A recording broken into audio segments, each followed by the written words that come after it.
भारतामध्ये 2025 मध्ये डीमॅट अकाउंटची संख्या 18 कोटीच्या पुढे गेलेली आहे। शेअर मार्केटमध्ये जे लोक गुंतवणूक करतात अशा रिटेल ट्रेडरची संख्या सातत्याने वाढताना दिसते।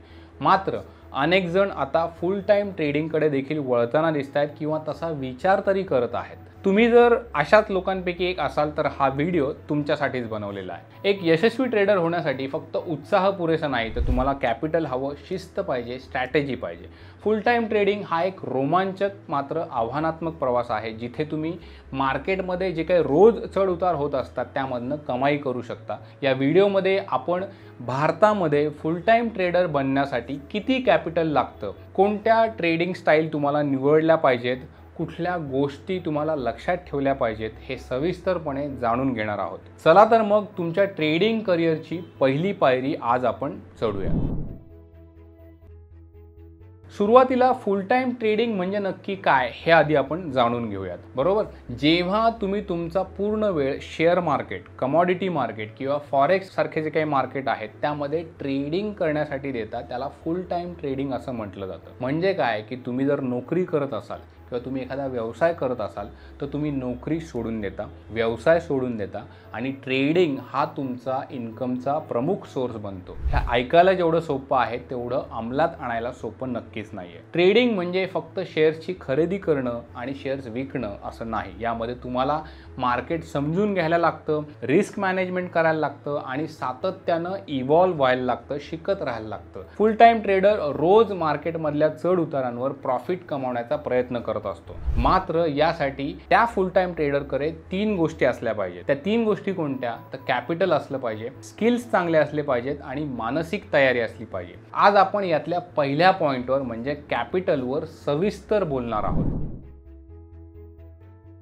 भारतामध्ये जर तुम्हाला फुल टाइम ट्रेडर बनायचं असेल तर नक्की किती कॅपिटल हवं याचं उत्तर एका वाक्यामध्ये देता येत नाही, कारण ते तुमच्या ट्रेडिंग स्टाईलवर, तुमची लाईफस्टाईल कशी आहे त्यावर आणि तुम्ही रिस्क कशी घेताय, तुमची रिस्क टेकिंग कॅपॅसिटी कशी आहे त्यावर अवलंबून आहे। सगळ्यात आधी आपण काय बघूयात की तुम्ही कुठल्या प्रकारचं ट्रेडिंग करणार आहात ते तुम्ही आधी ठरवलं पाहिजे। भारतामध्ये ट्रेडिंग कुठल्या प्रकारे करता येतं तर 4 प्रकार आहेत आणि ते लोकप्रिय आहेत। पहिलं आहे इंट्राडे, जे बरेच जण करतात। दुसरं स्विंग ट्रेडिंग, हेही बरेच जण करतात। तिसरं आहे F&O म्हणजे फ्युचर्स अँड ऑप्शन्स आणि चौथा आहे कमॉडिटी किंवा फॉरेक्स ट्रेडिंग। प्रत्येकासाठी वेगवेगळ्या कॅपिटलची गरज आहे। आता आपण काय करणार आहोत की एक प्रकारचं ट्रेडिंग घेणार आहोत आणि त्याचे ट्रेडिंगचे कॅपिटल रिक्वायरमेंट काय आहेत ते पाहणार आहोत।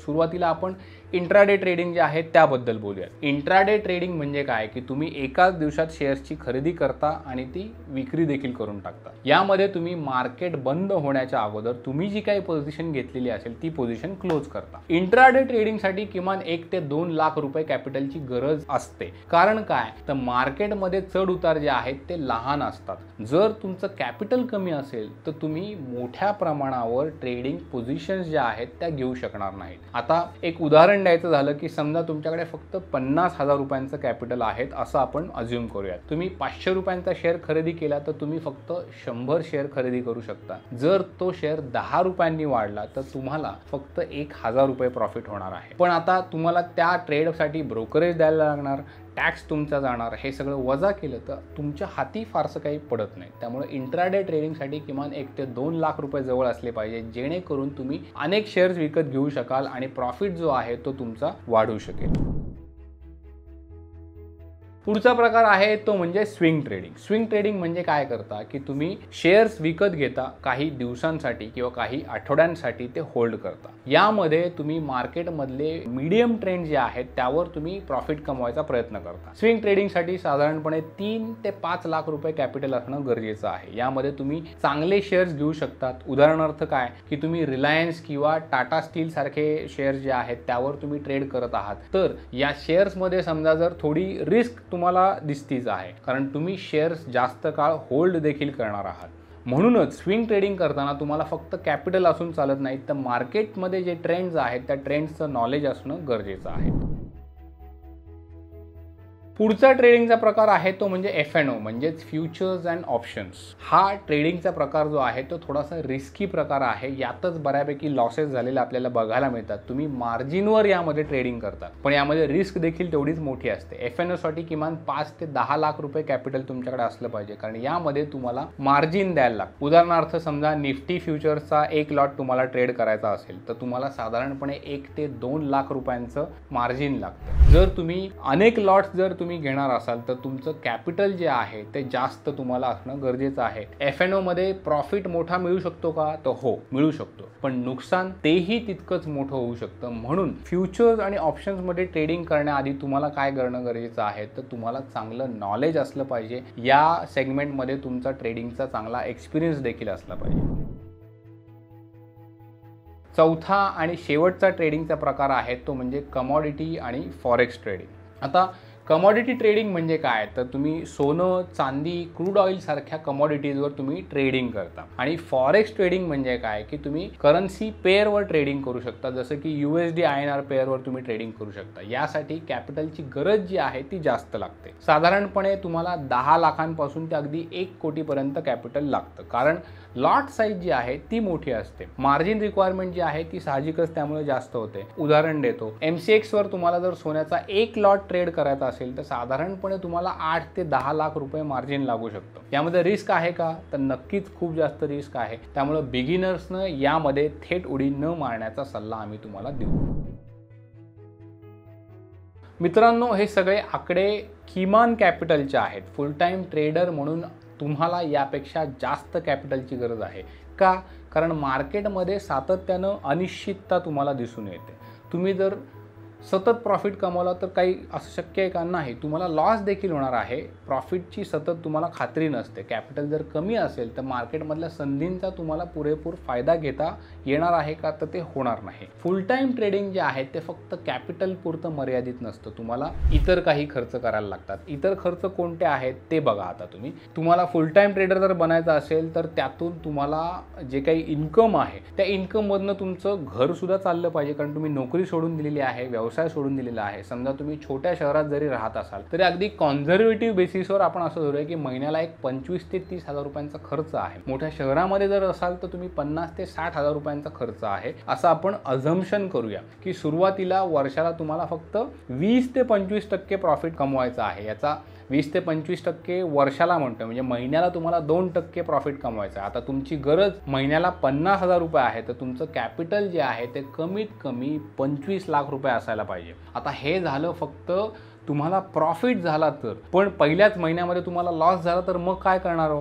तुमच्याकडे पुढच्या महिन्यामध्ये जर ट्रेड करायचा असेल तर पुन्हा 25 लाख रुपये असले पाहिजेत. आणि जे काही होणारं तुमचं नुकसान आहे, अदरवाईज तुमचं ते नुकसान भरून निघणारच नाही. त्यामुळं तुमच्याकडं हे 25 लाख सोडून बॅकअपला सुद्धा काही रक्कम आहे. 1 वर्ष तुमचं घर चालेल एवढा पैसा तुम्ही बाजूला काढून ठेवला पाहिजे. म्हणजे काय तर तुम्हाला ट्रेडिंग करायचं आहे त्यासाठी लागणारे 25 लाख, बॅकअप म्हणून 20 ते 25 लाख, आणि 1 वर्षासाठी महिन्याला 50 हजार रुपये, अशा हिशोबाने 6 लाख रुपये तुमच्याकडे आहे. म्हणजे तुमचं कॅपिटल जे आहे ते साधारणपणे 60-65 लाख रुपये असेल तरच तुम्ही फुल टाइम ट्रेडिंगचा विचार करू शकता. आता हे काही कंपल्सरी आहे का? नाही. मात्र ज्या काही रिस्क आहेत, ज्या काही वेगवेगळ्या शक्यता आहेत त्याचा विचार करून सेफ ट्रेडिंग जर तुम्हाला करायचं असेल तर साधारणपणे इतकं कॅपिटल तुम्हाला असणं गरजेचं आहे. आता आणखी काही गोष्टींचा यामध्ये अजून आपल्याला विचार करायला लागेल. ट्रेडिंग करताना तुम्हाला ब्रोकर जो असतो त्या प्रत्येक ट्रेडवर ब्रोकरला तुम्हाला ब्रोकरेज द्यायला लागतं. याशिवाय सेबीचे चार्जेस असतात, स्टॅम्प ड्युटी असते, GST असतो,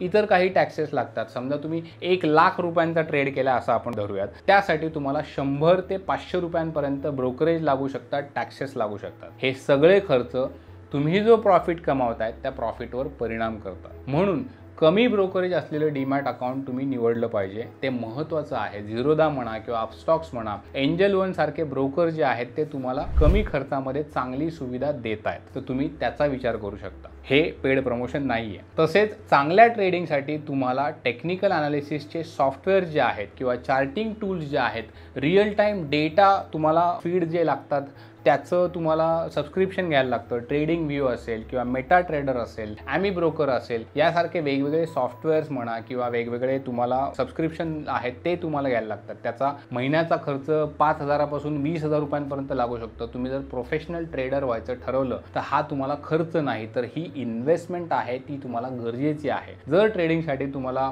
चांगला लॅपटॉप घ्यायचा असेल, इंटरनेट कनेक्शन चांगला हवं असेल तर साधारणपणे वर्षाचा खर्च तुमचा 50,000 ते 1 लाखापर्यंत जाऊ शकतो, लॅपटॉप आणि इंटरनेट दोन्ही मिळून. म्हणजे जर तुम्ही सगळं मिळून जर पाहिलं तर फुल टाईम ट्रेडिंगसाठी तुम्हाला कमीत कमी 65 ते 70 लाख रुपये कॅपिटलची गरज आहे. पण शेवटी हे सगळं तुमची ट्रेडिंगची स्टाईल कशी आहे, तुमची स्वतःची लाईफस्टाईल कशी आहे यावर अवलंबून आहे. मित्रांनो, भारतामध्ये असे अनेक ट्रेडर्स आहेत की ज्यांनी यापेक्षा कमी कॅपिटलने सुरुवात केली, 10 लाखावर त्यांनी सुरुवात केली होती आणि ते यशस्वी झालेले आहेत. अशा ट्रेडर्सचा प्रवास पैसा पाण्याच्या इंटरव्ह्यू सिरीजमध्ये तुम्हाला नक्की बघायला मिळेल. ती जी प्लेलिस्ट आहे त्याची लिंक तुम्हाला आम्ही डिस्क्रिप्शनमध्ये दिलेली आहे. ही जी इंटरव्ह्यू व्हिडिओज आहेत, ही जी प्लेलिस्ट आहे ती नक्की एक्सप्लोर करा, नक्की बघा. मित्रांनो, फुल टाईम ट्रेडर तुम्हाला व्हायचं असेल तर ते सोपं नाहीये पण अशक्य सुद्धा नाहीये. शिस्त, संयम आणि सातत्यानं शिकत राहण्याचा हा एक प्रवास आहे. तुमच्याकडे पुरेसं कॅपिटल असेल, अगदी ते 50 लाख असेल किंवा 1 कोटी असेल आणि तुमच्याकडे योग्य अशी स्ट्रॅटेजी म्हणजे तुमची रणनीती जी आहे ती जर योग्य असेल तर तुम्ही मार्केटमधल्या संधीचा फायदा घेऊ शकता. मात्र एक लक्षात ठेवा, ट्रेडिंगमधलं यश जे आहे ते रातोरात मिळत नाही. आजच तुमची तयारी सुरू करा. छोटं कॅपिटल असेल तर छोट्या कॅपिटलने प्रॅक्टिस करायला सुरुवात करा. टेक्निकल ॲनालिसिस शिका आणि तुमच्या आर्थिक ध्येयांकडे वाटचाल करायला सुरुवात करा. तुम्ही कोणत्या ट्रेडिंग स्टाईलपासून सुरुवात करणार आहात ते आम्हाला कमेंट्समध्ये नक्की सांगा. तुम्ही हा जो काही रोमांचक प्रवास करणार आहात त्या रोमांचक प्रवासामध्ये आम्ही तुमच्यासोबत असू. भेटूया पुढच्या व्हिडिओमध्ये. तोपर्यंत स्मार्ट ट्रेडिंग करत राहा.